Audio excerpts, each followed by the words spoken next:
Do you love freedom? I know I do. You know, the sight, the smell, the sound.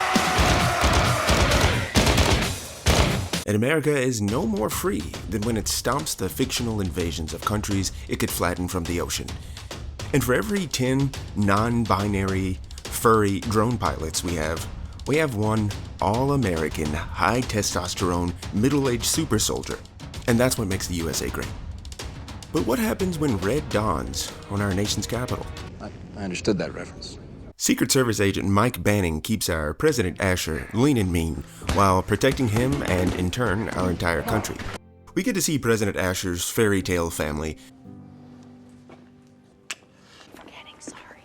Do I really have... But on this evening, the only important thing is the tragedy.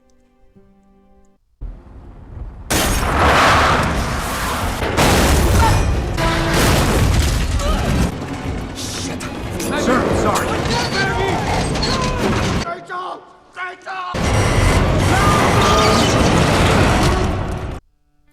18 months after the accident, Mike Banning is on desk duty, banished from the president's side to the Treasury office. And he spends his days longing to get back in the action. It's clear neither he nor the president have truly grappled with everything that happened on that fateful evening. And while his wife, an ER nurse or something of that kind, fills him in on the social life he keeps skipping out on, we find out that not all is quiet on the Eastern Front. I understood that reference. The North Koreans are making noise, and the South Korean Prime Minister is rolling into town to speak with it personally with President Asher. When the South Koreans arrive, Mike's old buddy and retired Secret Service agent Dave Forbes is part of their delegation. After pleasantries are exchanged and the politics begin, we see a U.S. Air Force bomber flying in restricted airspace. When two fighter jets sandwich the plane, they open fire.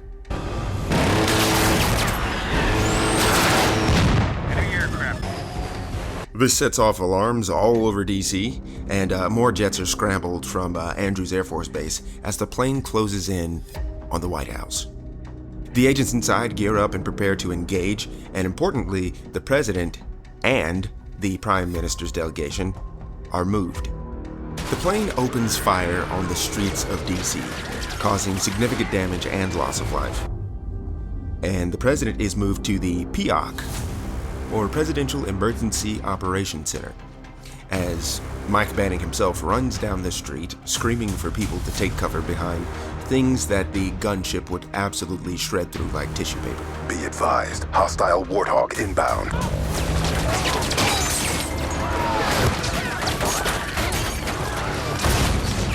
I mean, it's an AC-130. Sorry. It's an AC-130, a heavily weaponized gunship. It circles the White House, laying down an unending volley of hellfire, shattering plaster and concrete, and carving through the men on the lawn and on the roof. That fighter jet that was scrambled from Andrews arrives and shoots down the AC-130, which dramatically crashes into the Washington Monument, while a high school academic decathlon team from New York are inside, before crashing into a fireball on the White House lawn. Olympus is falling. Not yet. While tourists gather outside the fence, a tour bus explodes, causing further chaos and disarray, and in the panic, two men approach the fence. This is clearly a multi-stage attack, and this is Phase 2, sieging the castle. Things happen rapidly. The guard towers are taken out by choice RPG fire, and as the innocents clear the line of fire, the insurgents brandish a variety of weapons and begin storming the lawn underneath the cover of smoke grenades. In the PEOC, the situation is being monitored, and the National Guard is deployed. And back on the lawn, as Banning flanks the invaders, fighting his way towards the men defending the White House.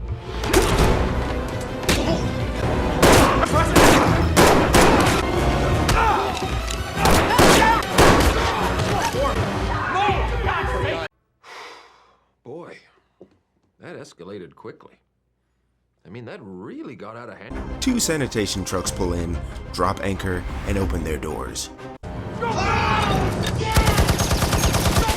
2 mounted 50 cal guns massacre the Secret Service agents who've clearly never played any tactical shooter ever because, you know, get behind cover, bro.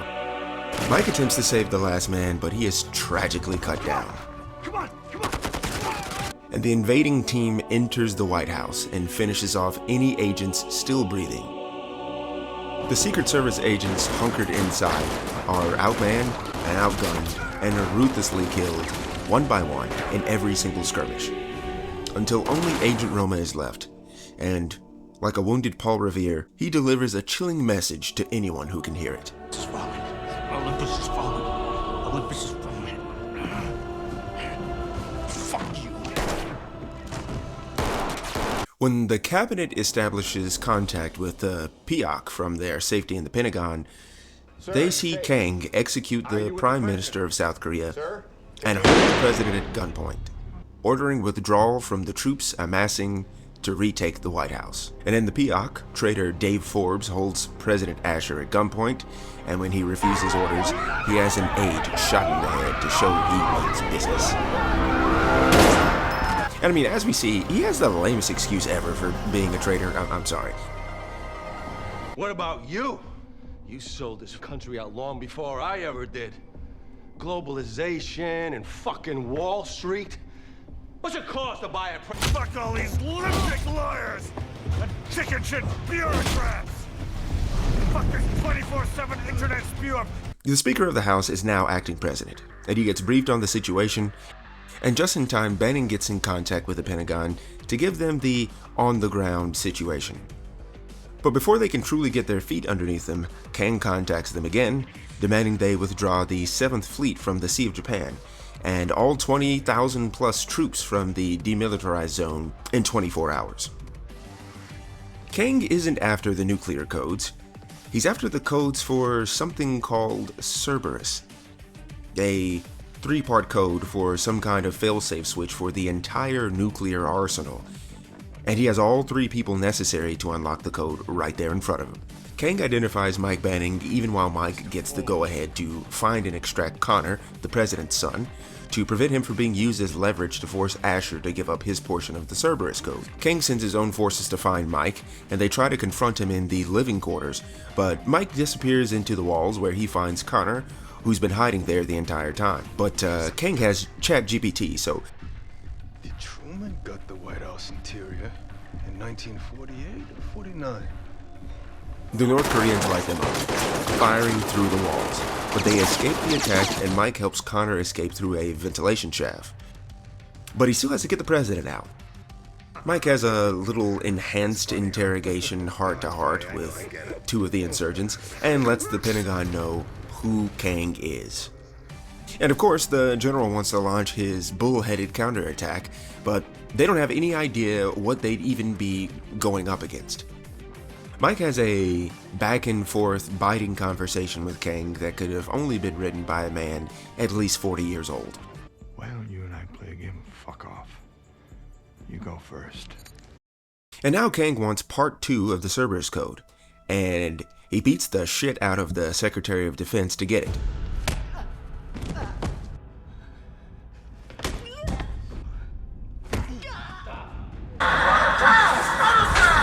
And instead of giving up her life, Asher orders her to give up her code. And even then, she doesn't relent until the very last moment. 2 down and 1 to go. Mike runs into Dave, who is posing as his original cover, and somehow, like, he immediately blows it. Like, he immediately. I can't think straight. Under, like, the lightest questioning. You okay? No. Not for real. This fucking Kang guy is crazy. How do you know his name? Honestly, bro just sucks at, like, everything. I don't understand how he was ever a Secret Service agent. So Mike beats his ass with some grimy hand-to-hand combat, which Gerard Butler actually does a pretty good job of in, like, all of these movies.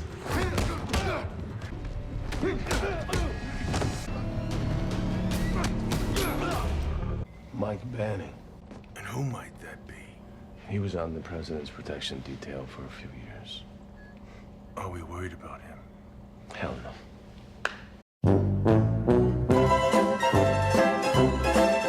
And, you know, before Dave dies, Mike has him lie to Kang and tell him that he's dead. I got him. All clear. And of course, the general orders a blind counterattack. They're gonna storm the castle. And they want to drop some killers on the White House roof and, you know, let them do their thing. But Mike discovers that the Koreans have a MacGuffin weapon called the Hydra 6, next generation's weapon platform, that the general actually knows about. But he still no-sells the change in the mission parameters and presses on. Be advised, hostile death machine spinning up.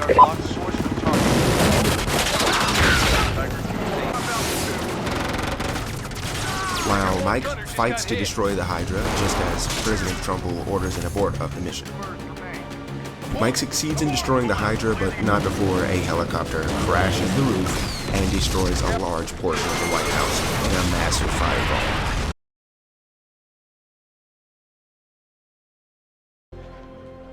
Oh, hey, look guys, it's the Vice President. Kang steps up his timeline.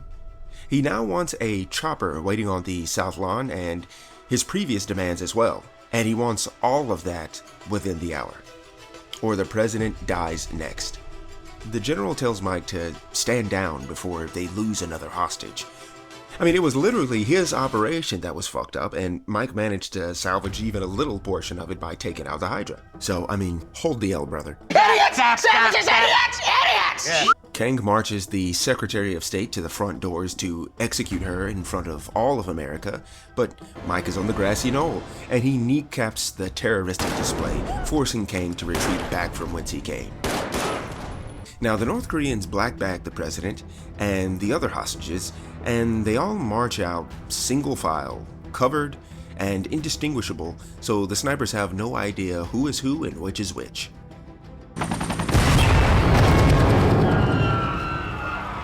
Wait, hold on a second. There's no way this was Kang's plan, or he would have just killed the president from the beginning. With the two codes freely given by the Admiral and the Secretary of Defense, they actually don't need the president's code. They can crack it. And they do. What are you doing? Cerberus has been activated. And then Kang's master plan is revealed. You're talking about killing everyone who ever lived. Whoever... No, wrong movie, my bad. Why do we need to launch them? The explosive force within each hardened silo will detonate the missiles. The initial death of millions, and millions more when the fallout and famine take hold of the country. The extinction of the United States. It's just opened the gates of hell. Yeah, you get it? You get it? The protocol is called Cerberus, and Morgan Freeman just said, the gates of hell. You get it? You get it? And Cerberus requires 3 codes, you know, like Cerberus has 3 heads. With the countdown timer engaged and the world believing the president dead, Kang plans to disappear into the shadows with the president as insurance. There's only one problem with this plan. And his name is Mike Goddamn Banning. He slides in, breaks him next, and in the struggle, President Asher is shot. But that leaves only 2. Mano a mano, mortal combat for the fate of America. Banning and Kang. And I do believe it's time to open up a can of high fructose, all-American whoop-ass. Banning is getting the better of him until Kang hits him with a nasty 3-piece combo.